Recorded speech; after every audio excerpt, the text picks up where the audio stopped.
Ilaona sofragaladia zalamonde, rakeshe kalu frodizi ziamon tu venonte kiporesca belate, mande lijo nazina rupahaza zishke frodia la mande, acroneshke frodazo zelevio non pro ompra casa stevelishke protila mia nosco, etelina andorisce frediza zelemena, paronoshke pro oshka azo zozda vrada la mante skadinoshki, e prufle adrusce shifro chesas elemenon toda mano, caligre e zusta frochizas elemendre cabolushca frodida, abala la gandre satode, e catole miantu shatela diesca procaso, ezeliana conza da minifro cala beatesta frodiste, elano fo onde la haza zishka porashka labana para la naso tre casa zila fra la monte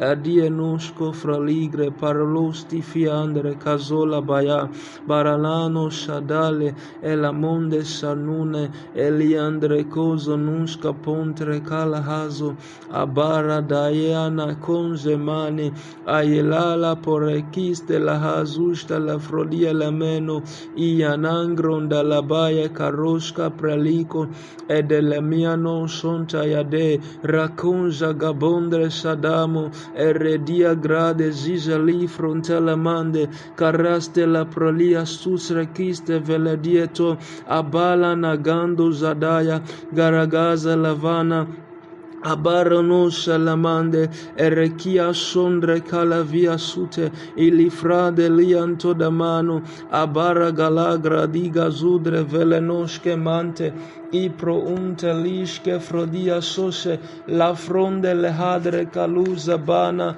baralananto da mandre caloske baradia falade elenento de mena ilarada garusha la dia tabona elegrana sudre cala sutre fianto le mande aboli fratelegia stelahande erelinon talishke prodia sola carabala sesela diasco pradito elenante la chio sesela meante eliandro calabandre scaladia sone ifrolico elinantro parala sarula cradia nasce lifro paraduadade igaru guduvana duberalia gudare lasso eligadure velinon tute ale sufe eru caruture le toe falantue domeu capo e sefeo de gara idarude lianungle dia sono apore ligaru tui falaru de mau che po e po capo le sue toe le vio de gamo ligaru di velu che po camonti a solo itare la kufa udea gabara de aso. Merci Seigneur. Alléluia, alléluia, gloire à toi Seigneur. Merci Jésus. Merci Jésus, merci Jésus. Merci Seigneur. Que ton nom soit loué Seigneur, que ton nom soit béni. Que ton nom soit exalté Seigneur. Au nom de Jésus. Au nom de Jésus. Éphésiens chapitre 4, le verset 11 et 12. Il a donné les uns comme apôtres, les autres comme prophètes, les autres comme évangélistes, les autres comme pasteurs et docteurs, pour le perfectionnement des saints, en vue de l'œuvre du ministère et de l'édification du corps de Christ. Amen. Lorsque le Seigneur partait, la Bible nous dit qu'il a donné des dons à l'Église. Et parmi ces dons se trouvent 5 catégories de ministères. Des ministères que Dieu a choisis, a établis afin que ces ministères puissent rendre ministère, servir son corps qui est l'Église. Dieu n'a pas choisi que des apôtres. Dieu ne nous a pas donné que des apôtres.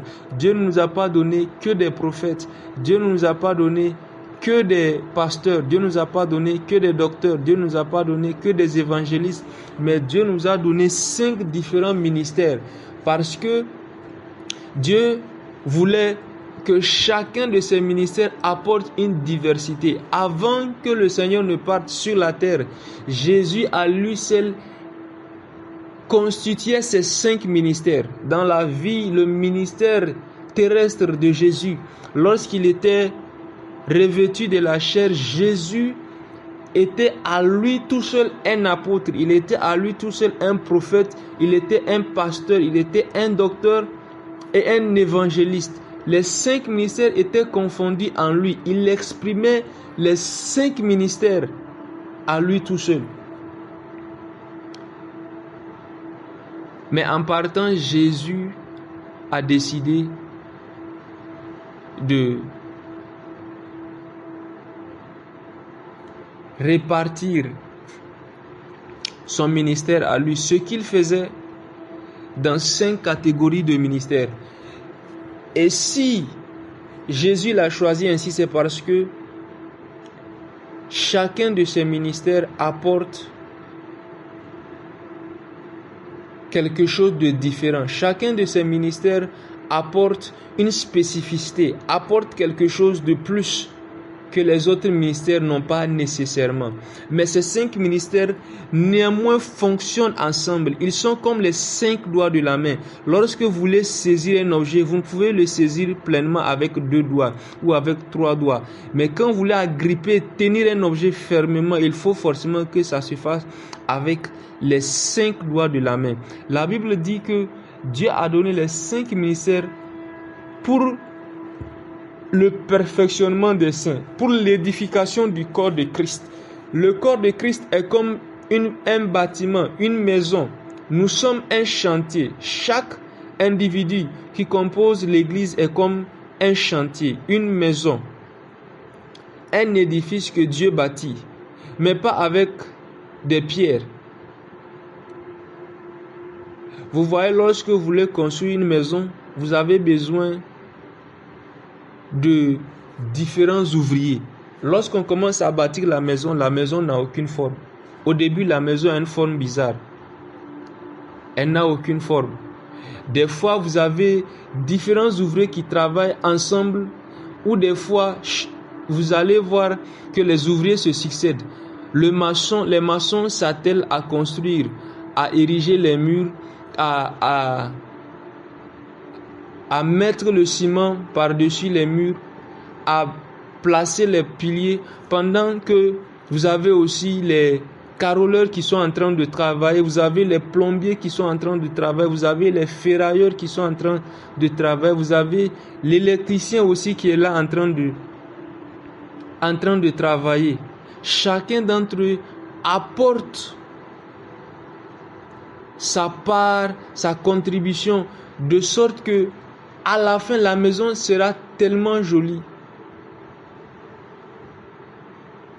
Mais ce n'est pas le travail d'une seule personne.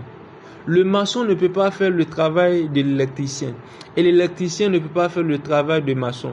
Mais vous ne pouvez pas avoir une maison finie, achevée, si chacun d'entre eux n'apporte pas sa part.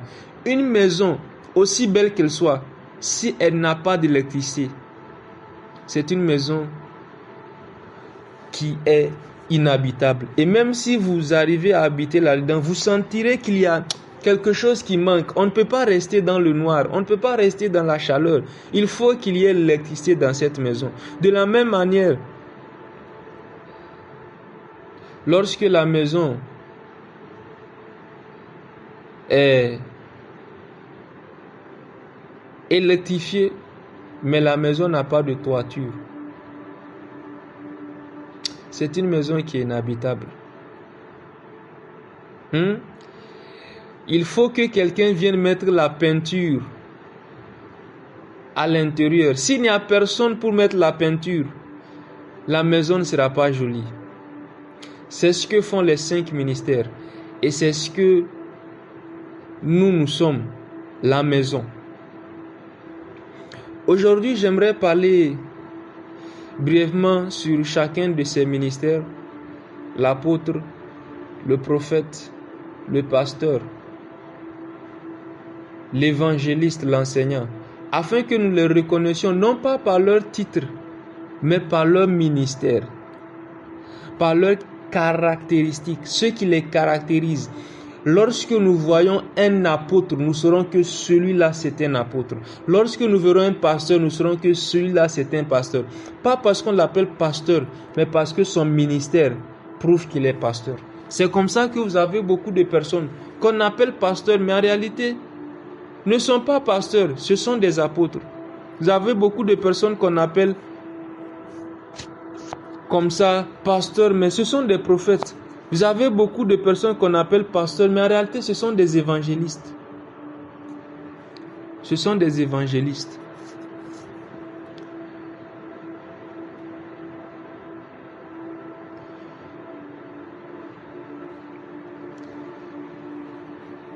Nous allons lire un passage. Nous allons commencer avec le ministère d'apôtre. Mais avant cela, nous allons faire une introduction générale sur le ministère. Comment commence le ministère? Comment tu reconnais quelqu'un qui est appelé au ministère? Nous allons lire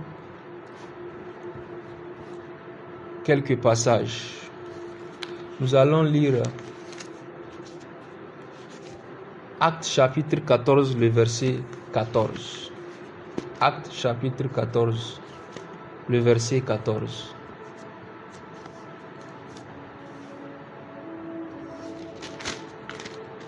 Acte 14, le verset 14, la parole de Dieu dit: les apôtres Barnabas et Paul, ayant appris cela, déchirèrent leurs vêtements et se précipitèrent au milieu de la foule. Les apôtres Barnabas et Paul. Lisons maintenant Actes chapitre 13, le verset 13. Actes chapitre 13, le verset 1 et 2.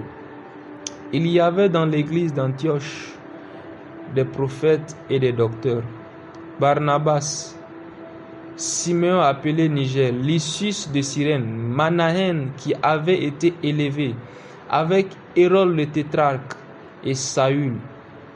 Pendant qu'ils servaient le Seigneur dans leur ministère et qu'ils jeûnaient, le Saint-Esprit dit: mettez-moi à part Barnabas et Saul pour l'œuvre à laquelle je les ai appelés.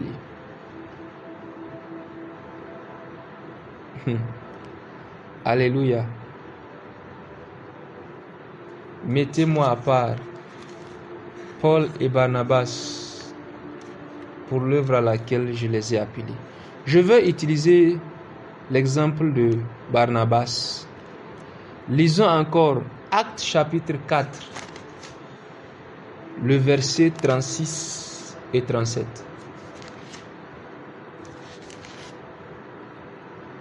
Actes chapitre 4, le verset 36 et 37.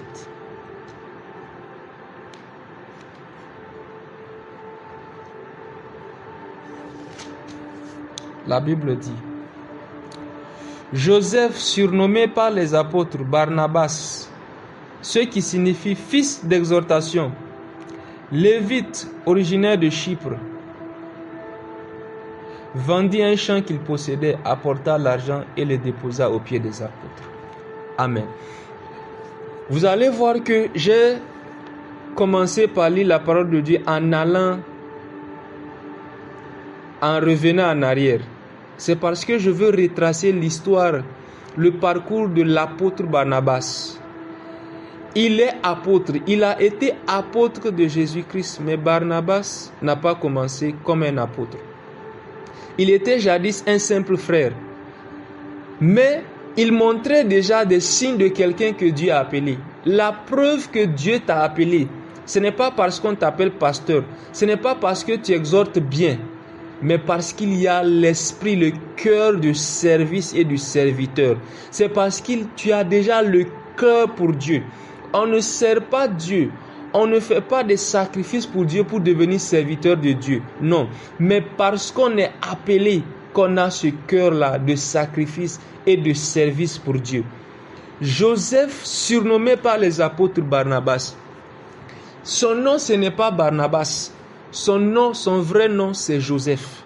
Mais les disciples l'ont surnommé Barnabas, qui signifie fils d'exhortation. Ça veut dire qu'il était connu des apôtres. Les apôtres le connaissaient comme un frère zélé, un frère qui avait le cœur pour Dieu. Fils d'exhortation parce que Barnabas était un frère qui avait ce don-là pour ranimer l'esprit des autres. Il avait commencé avec cela. C'était le don qu'il avait, le premier qu'il avait commencé à exercer, c'était celui d'exhortation. Barnabas était celui qui exhortait les autres. Il était connu des apôtres pour son zèle et sa dévotion pour Dieu. Et la Bible dit que il a vendu un champ qu'il possédait et il apporta l'argent et le déposa aux pieds des apôtres. Donc à une époque où les gens ont commencé à donner pour l'œuvre de Dieu, Barnabas n'a pas seulement apporté de l'argent, il allait vendre son champ. Voyez, la Bible ne nous dit pas si c'était un héritage qu'il avait reçu, si c'est un champ qu'il avait acheté, mais un champ qu'il a vendu. Et vous connaissez qu'à l'époque, que un champ a une grande valeur. Le champ fait partie des choses qui constituent la richesse d'un homme. Barnabas n'a pas hésité à vendre son champ pour apporter cet argent afin de contribuer à l'œuvre de Dieu. Personne ne l'a forcé, mais nous voyons ici le cœur que ce jeune homme avait pour Dieu. Nous voyons comment il était prêt à sacrifier pour Dieu. Combien de jeunes aujourd'hui peuvent faire cela? Combien de personnes peuvent vendre leur moto, leur téléphone, vider leur compte en banque pour venir donner? Généralement, quand les gens disent qu'ils sont appelés, ils veulent qu'on les appelle pasteurs, ils veulent qu'on les serve, ils veulent qu'on leur apporte des offrandes, ils veulent qu'on les mette devant à la première place, ils veulent qu'on leur donne le micro. Ils se battent avec ceux qui sont devant. Ils se battent pour être reconnus. Barnabas n'a pas commencé comme ça. Barnabas était simplement un frère qui aimait Dieu. Et ça me rappelle cette chanson que Salomon Languet a chanté. Ce chant qui dit Call him my name, call him my name, call him my name, call him my name, call him my name, call him my name, my destiny is calling my name. Ta destinée est en train d'appeler ton nom. Il sent son appel l'appeler, l'attirer. Sa destinée est en train de l'appeler. Il est en train de répondre à son appel qui est de servir le corps de Christ, qui est en train de servir les frères et les sœurs de l'église, d'apporter sa contribution à l'église. Tout ce qu'il était en train de faire, ce n'était que son appel qui était en train de s'exprimer là. Mais il n'a pas commencé en portant le titre. Non, c'était un simple frère. C'était un simple frère. Voici pourquoi je dis, tu dis que tu es appelé, mais tu n'as aucune histoire avec Dieu, aucun parcours. Personne ne peut témoigner des moments où cette personne a sacrifié pour Dieu. Je sais qu'il y en a qui font ça dans le secret, mais il doit y avoir des moments où tu as servi Dieu. On t'a vu, pas en train de prêcher, de tenir le micro, mais on t'a vu faire le portier à l'église. On t'a vu marcher des kilomètres pour arriver le premier à l'église. On t'a vu balayer l'église. On t'a vu nettoyer l'église. On t'a vu prendre de l'argent pour participer à un projet de l'église. On t'a vu faire des sacrifices pour contribuer à l'œuvre de Dieu. Le serviteur de Dieu, c'est celui qui a le cœur pour Dieu. Fils d'exhortation. Fils d'exhortation. Nous allons lire un autre passage et vous allez comprendre pourquoi est-ce que on l'a surnommé fils d'exhortation.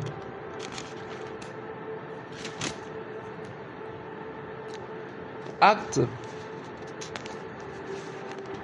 des Apôtres, chapitre 9.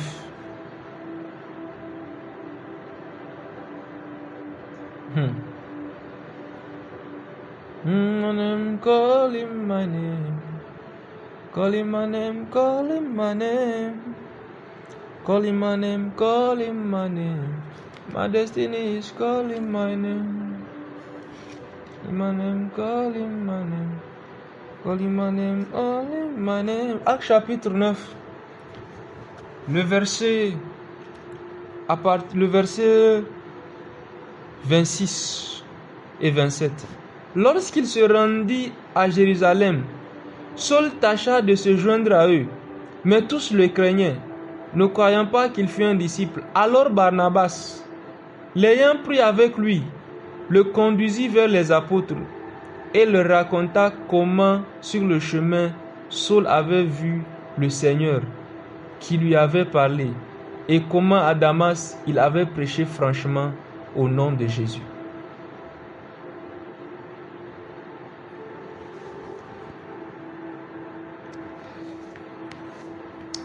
Le premier qui a pris Paul sous ses ailes, c'est Barnabas. Barnabas était dans la foi avant lui.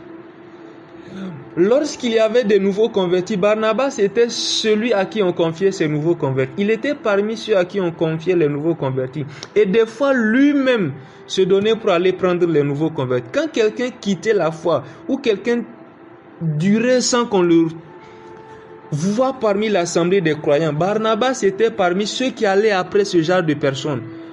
Mon frère, on t'a plus vu. Qu'est-ce qui se passe? Barnabas était ce genre de personne. Acte chapitre 19, suivez-moi. Acte chapitre 19. Acte chapitre 19. Vous allez voir la progression de l'apôtre Barnabas. Non. Acte chapitre 11 plutôt.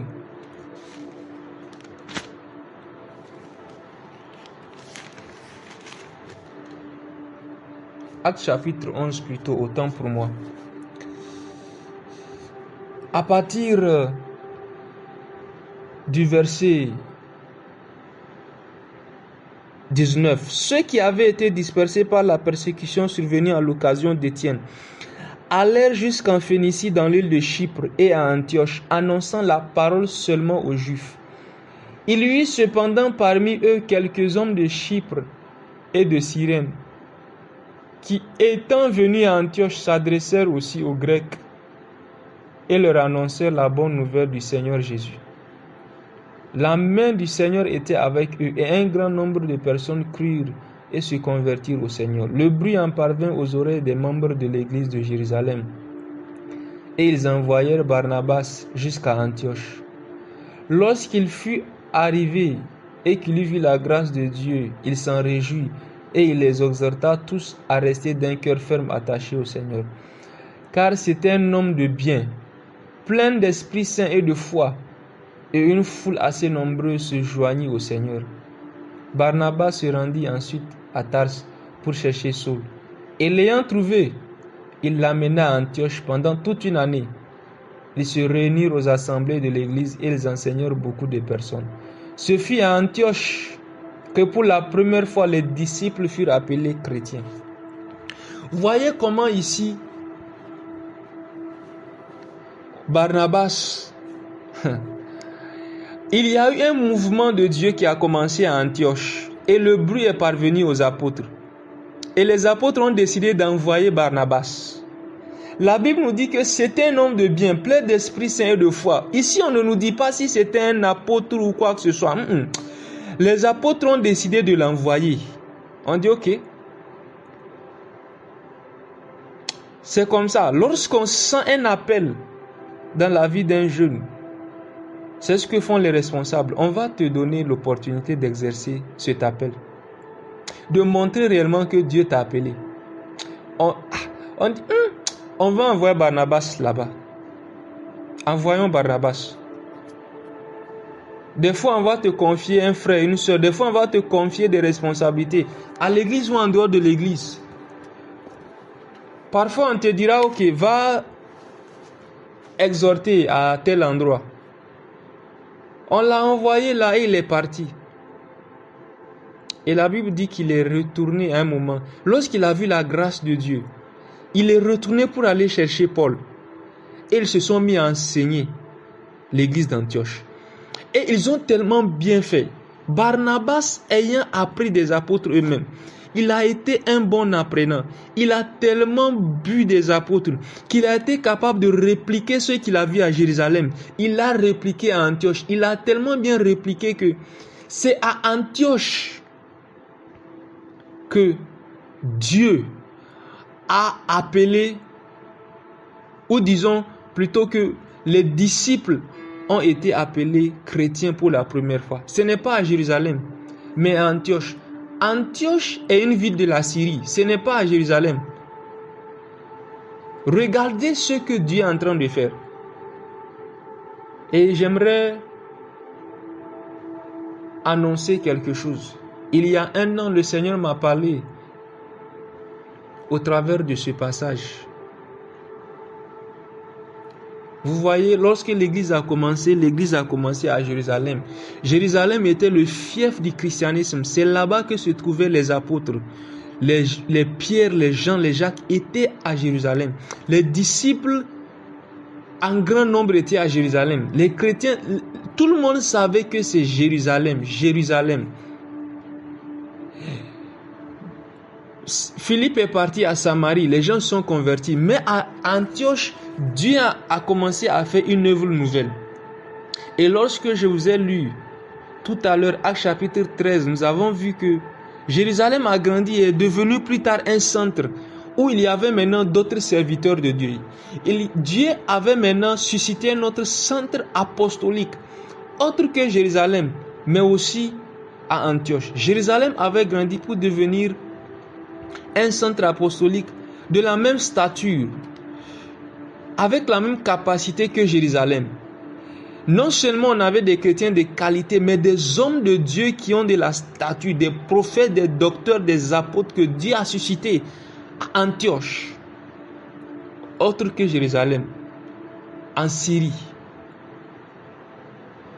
Lorsque le Seigneur me parlait comme ça, je n'avais pas compris. Le message était venu comme une parabole. Et Dieu m'a dit, Jérusalem, cette prophétie est pour mon pays, le Niger.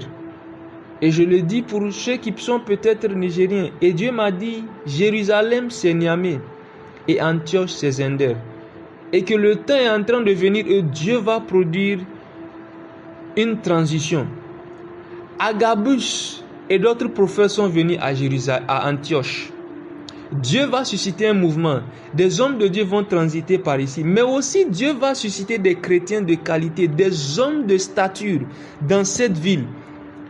Et Zender sera Antioche. Le temps est en train de venir. Dans les années qui viennent, Dieu va le faire. Dieu va le faire. Dieu va faire de Zender un autre centre apostolique, où des gens vont venir chercher Dieu à Zender. Un centre missionnaire où de Zender, on enverra des serviteurs de Dieu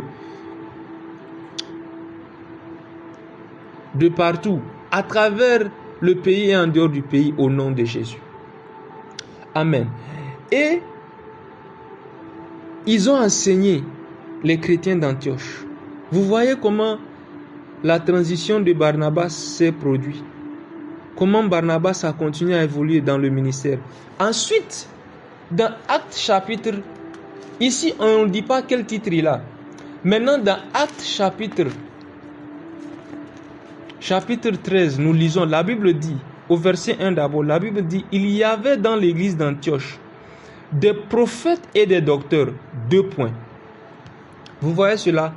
Des prophètes et des docteurs. On met maintenant 2 points et on commence par citer Barnabas.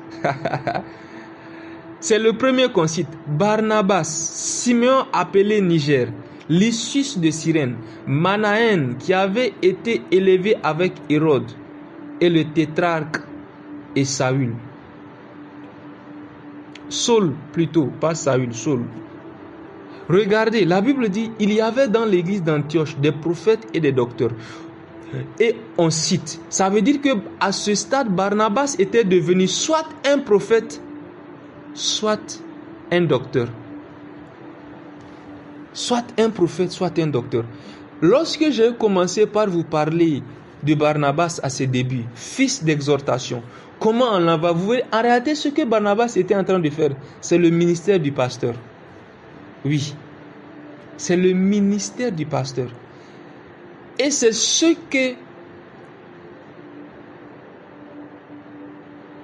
Une des choses qui caractérise le ministère apostolique, c'est qu'on ne devient pas apôtre du jour au lendemain. On grandit pour entrer dans le ministère apostolique. On transite par les autres ministères. Dieu a dit, tu as un ministère apostolique. Ça ne veut pas dire que tu deviens apôtre du jour au lendemain. Non. Est-ce que ça veut dire que nécessairement ça va prendre des années? Non, pas du tout. Mais dans tous les cas, cette transition est nécessaire. Cette transition est nécessaire. Dieu va te faire passer par les autres ministères. Dieu va te faire passer par les autres ministères. Parfois, avant que Dieu n'établisse quelqu'un dans le ministère en tant qu'apôtre, ça prend des années. Ça peut prendre 5 ans. Ça peut prendre 10 ans. Ça peut prendre 20 ans. Et des fois, il est déjà en train d'exercer le ministère. Quand tu regardes le ministère, l'appel d'une part, tu sens que ça, c'est le ministère de l'apostolat. Et lorsque nous voyons ici dans le passage de Actes chapitre 13, le verset 2, pendant qu'il servait le Seigneur dans le ministère et qu'il jeûnait, le Saint-Esprit dit, mettez-moi à part Barnabas et Saul pour l'œuvre à laquelle je les ai appelés. Si tu es appelé réellement, tu ne seras pas le seul à le savoir. Tu ne seras pas le seul à le dire. D'autres personnes vont voir cet appel-là dans ta vie. D'autres personnes vont remarquer cet appel dans ta vie. Dieu va se servir d'autres personnes pour confirmer ton appel. Et Dieu va utiliser d'autres pour t'ordonner et te faire entrer dans le ministère. Oui. Même quand Dieu nous appelle au ministère, nous passons par les mains d'autres personnes. Barnabas est passé par les mains des apôtres. Il est passé par les mains des apôtres avant de devenir lui-même un apôtre par la suite. Ici, quand le Saint-Esprit dit « mettez-moi à part », c'était en ce moment-là maintenant que le Saint-Esprit disait de les mettre maintenant à part publiquement et de les ordonner, de les reconnaître comme apôtres afin qu'ils puissent maintenant servir avec l'autorité et avec l'ordination d'apôtre.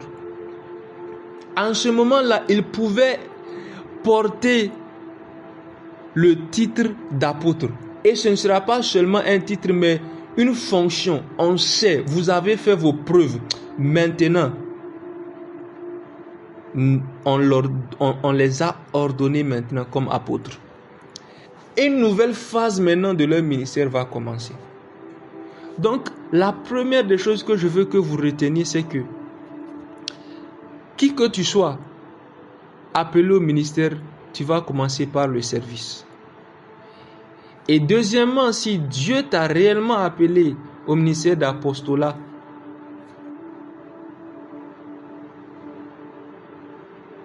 tu vas grandir pour entrer dans le ministère apostolique. On ne devient pas apôtre du jour au lendemain comme ça. Non. L'exemple même de Philippe. Philippe était simplement un diacre. C'était juste quelqu'un qui servait dans l'église. Et quand il est parti à Samarie, il a évangélisé la ville. C'était le ministère évangélique.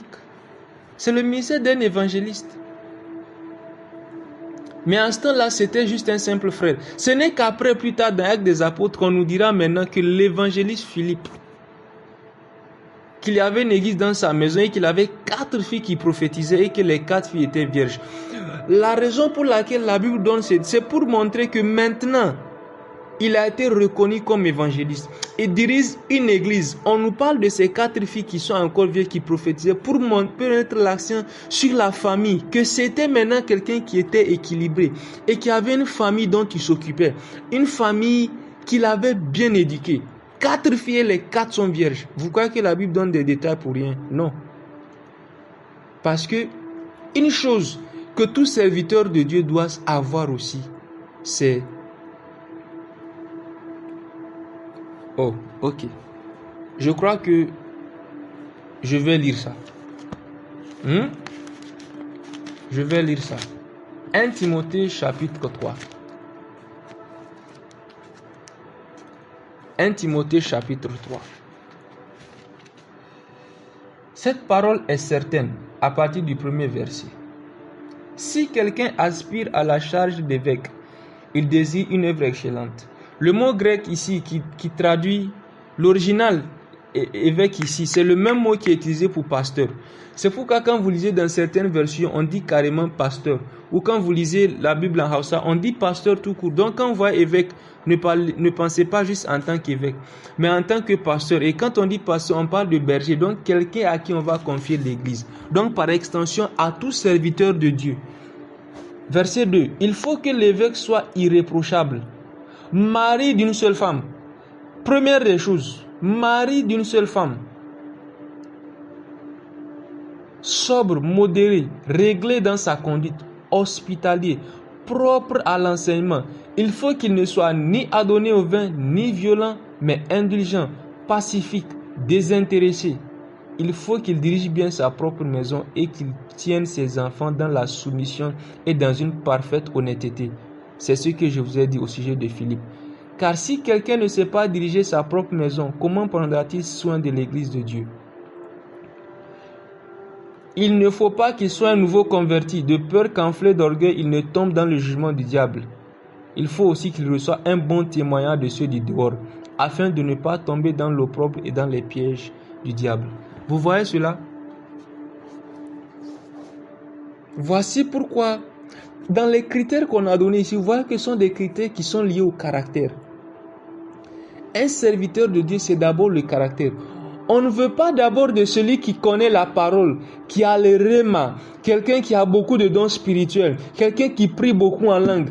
C'est bien tout ça, mais tout ce que je viens de citer doit reposer sur ce qui est dit dans 1 Timothée chapitre 3.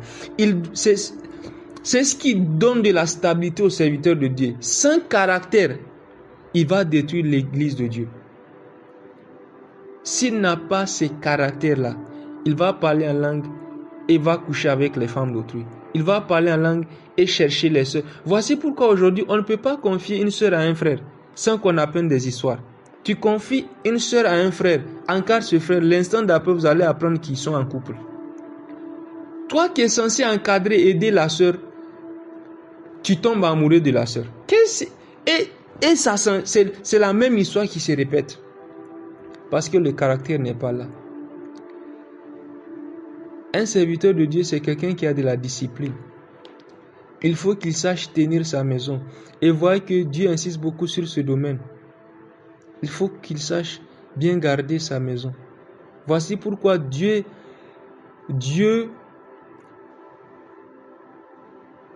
prend la question du mariage des serviteurs de Dieu très au sérieux. Parce que cela va beaucoup influencer ton ministère, le genre de femme que tu as. Et donc, le genre d'enfant que tu auras aussi. Donc, on grandit pour entrer dans le ministère apostolique. On grandit pour entrer dans le ministère apostolique.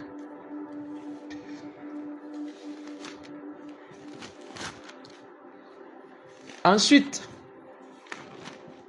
qui est un apôtre? Je vais vous donner quelques caractéristiques de l'apôtre. 1 Corinthiens chapitre 9.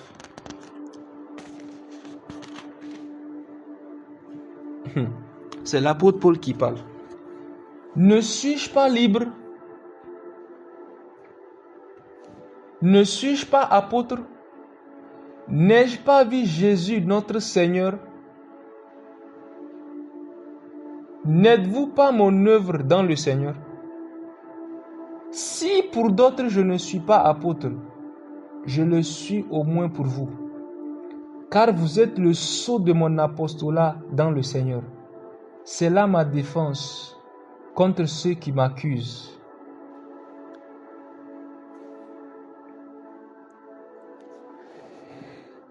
Un apôtre, c'est celui qui a vu le Seigneur Jésus. Oui, lorsque les disciples ont voulu remplacer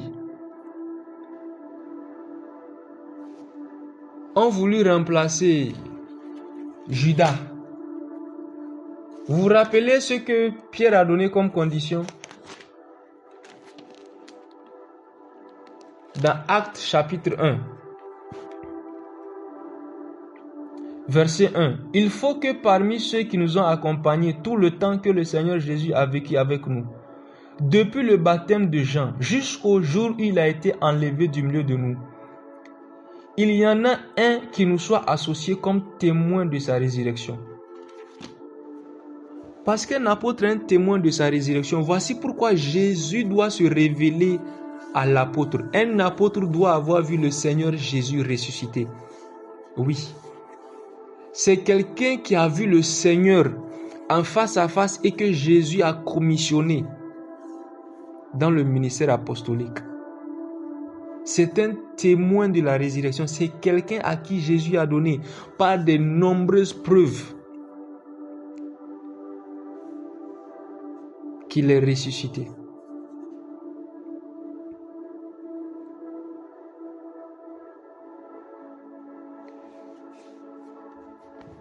Sur la route de Damas, dans Actes chapitre 9, le Seigneur a apparu à Paul. Il dit, ne suis-je pas libre, ne suis-je pas un apôtre, n'ai-je pas vu Jésus notre Seigneur? Deuxièmement, n'êtes-vous pas mon œuvre dans le Seigneur? Paul est en train de dire, la raison pour laquelle vous êtes chrétien, l'église de Corinthe existe à cause de moi.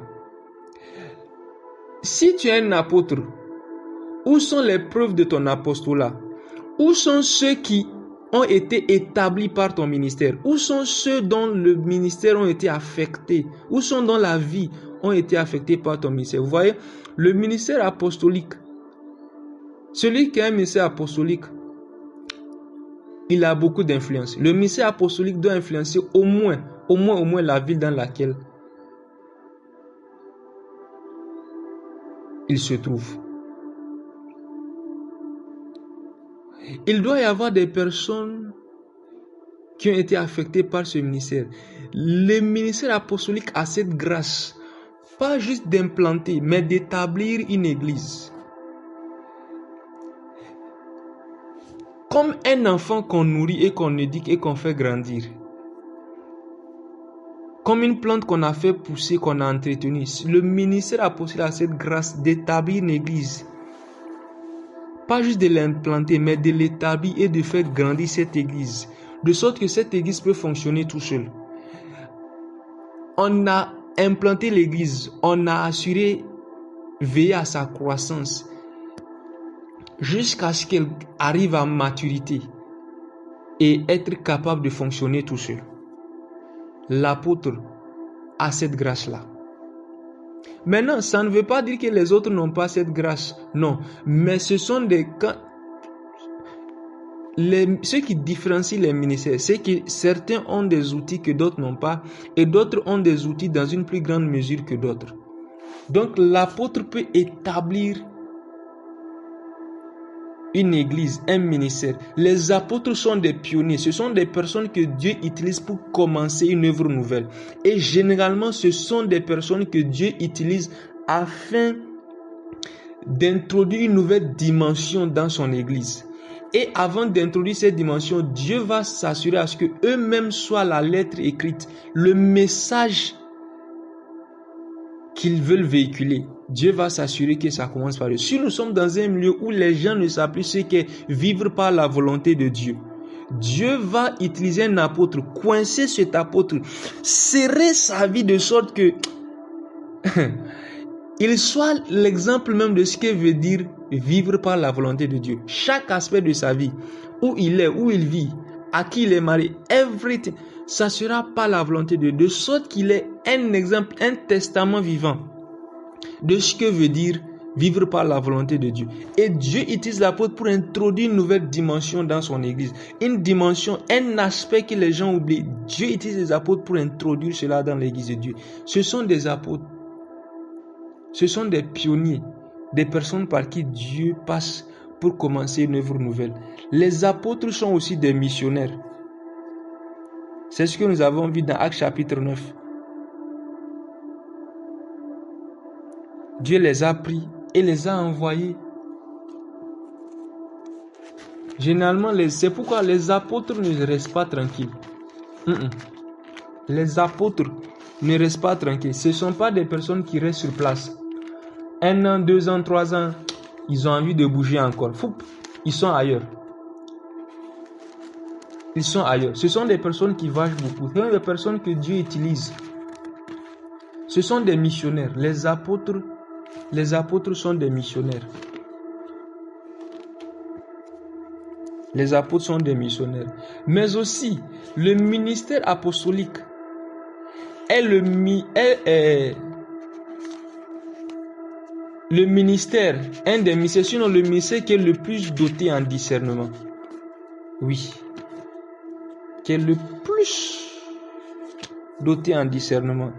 Lorsque l'église a commencé à Samarie,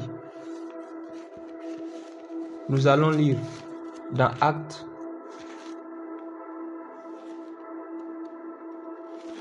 chapitre 8.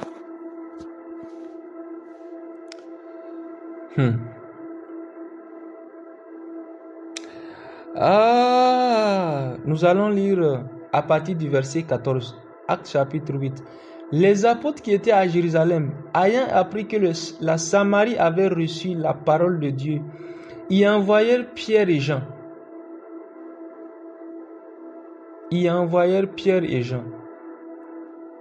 Ceux-ci, arrivés chez les Samaritains, prièrent pour eux afin qu'ils reçussent le Saint-Esprit. Vous voyez?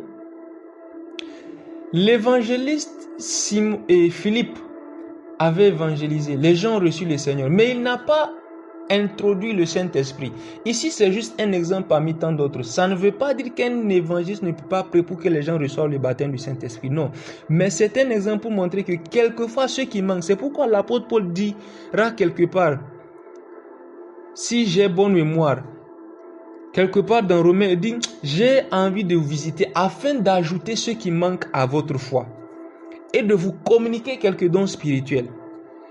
Il peut introduire une dimension qu'il n'y a pas. Donc quand ils sont venus, ils ont vu, il leur faut le Saint-Esprit.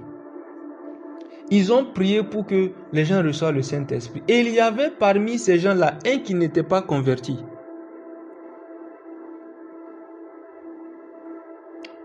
Lorsque Simon vit que le Saint-Esprit était donné par l'imposition des mains des apôtres, il leur offrit de l'argent, en disant, « Accordez-moi aussi ce pouvoir, afin que celui à qui j'imposerai les mains reçoive le Saint-Esprit. » Mais Pierre lui dit, « Que ton argent périsse avec toi, puisque tu as cru que le don de Dieu s'acquérait à prix d'argent. »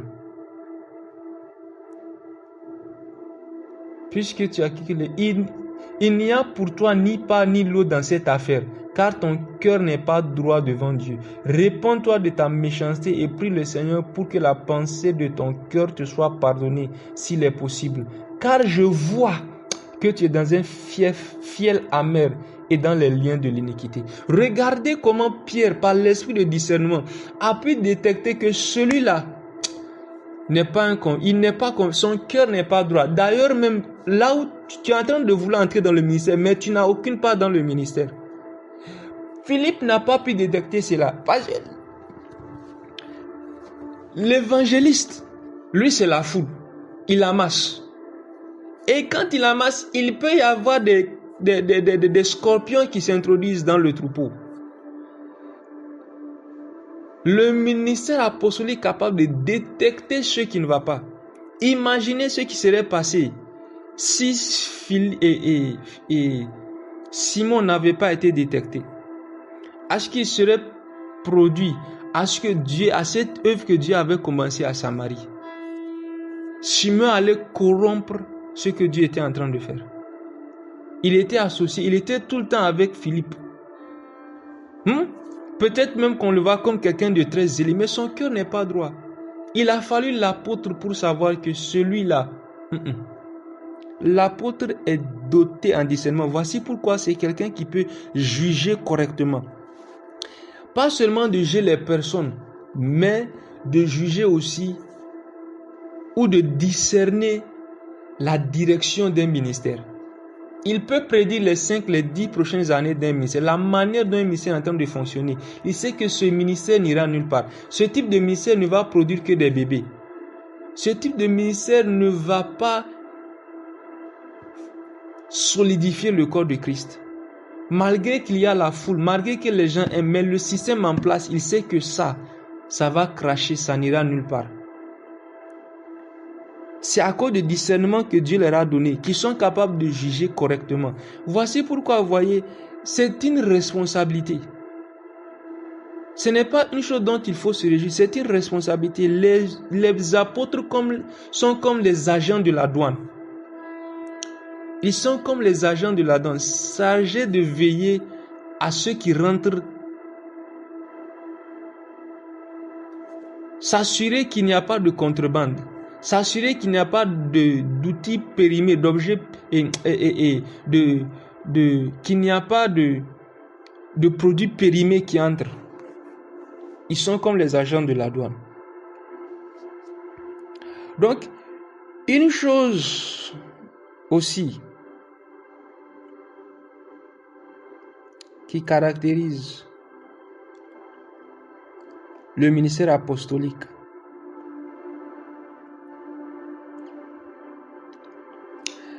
nous allons lire 2 Corinthiens chapitre 12.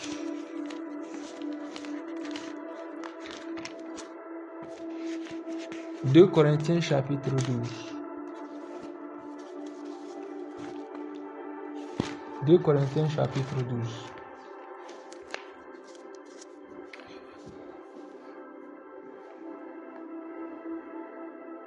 « 2 Corinthiens chapitre 12, le verset 12. 2 Corinthiens 12, 12.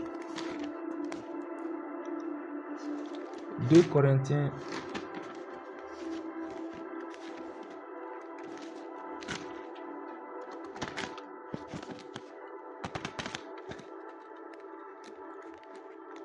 2 Corinthiens 12, 12. Les preuves de mon apostolat ont éclaté au milieu de vous par une patience à toute épreuve, par des signes, des prodiges et des miracles. Vous voyez ça?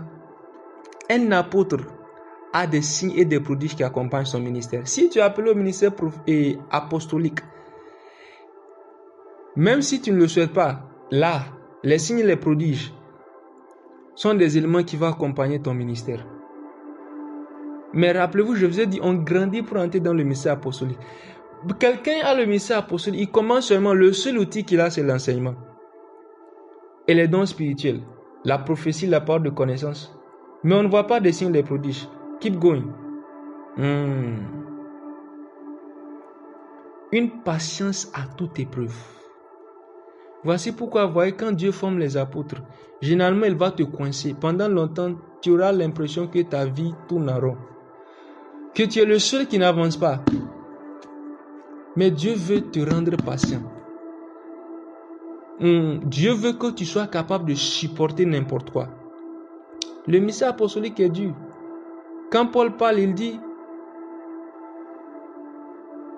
que je suis chaque fois en péril. En péril sur les mers, en péril de la part des brigands, dans les jeûnes multipliés, sans compter les soucis que me donnent les nombreuses églises.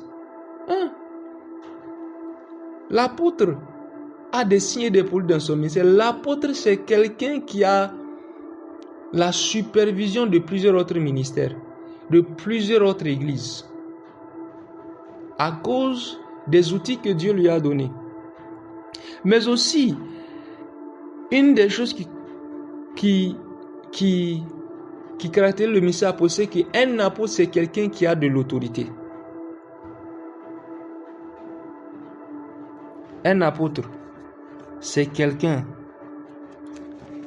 qui a de l'autorité. Et cette autorité lui vient pas juste parce qu'il est apôtre, mais à cause de son obéissance. Des années d'obéissance et de sacrifice.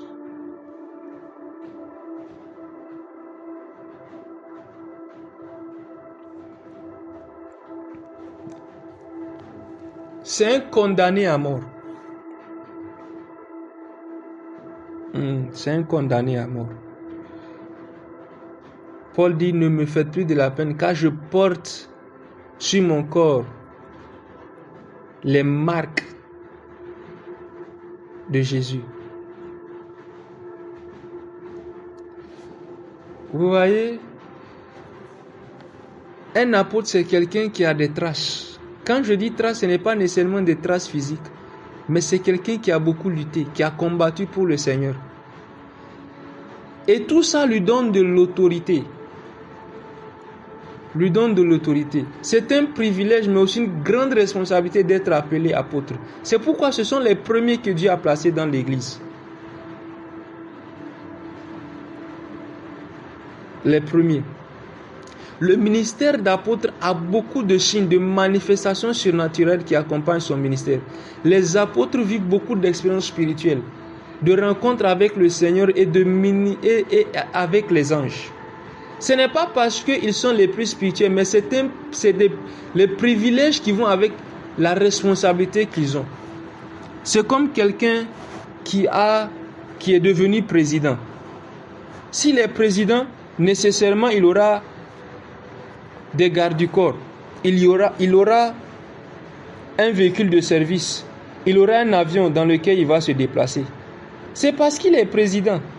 C'est la fonction qui veut ça. C'est la même chose avec l'apôtre. Mais une dernière chose que j'aimerais ajouter concernant l'apôtre aussi, c'est que l'apôtre,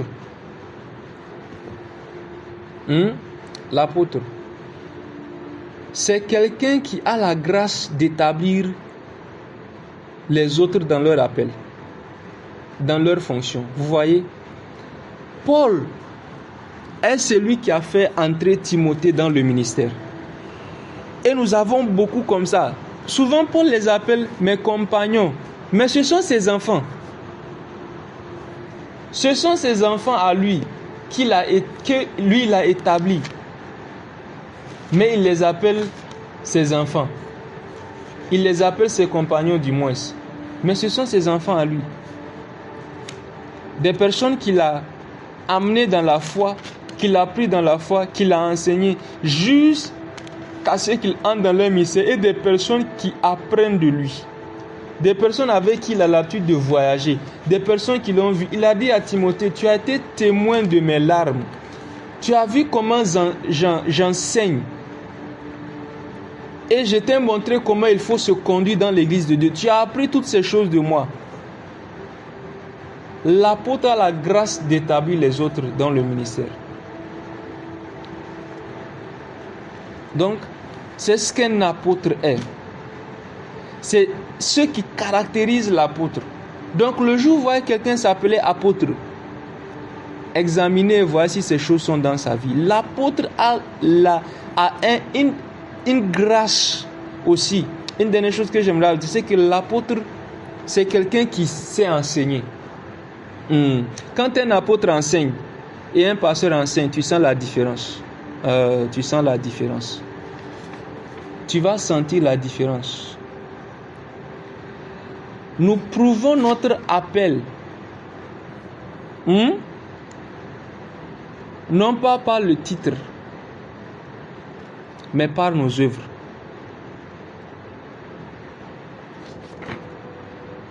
Par nos œuvres. Que Dieu nous aide au nom de Jésus. J'espère que vous avez appris quelque chose. Que Dieu vous bénisse au nom de Jésus. Amen.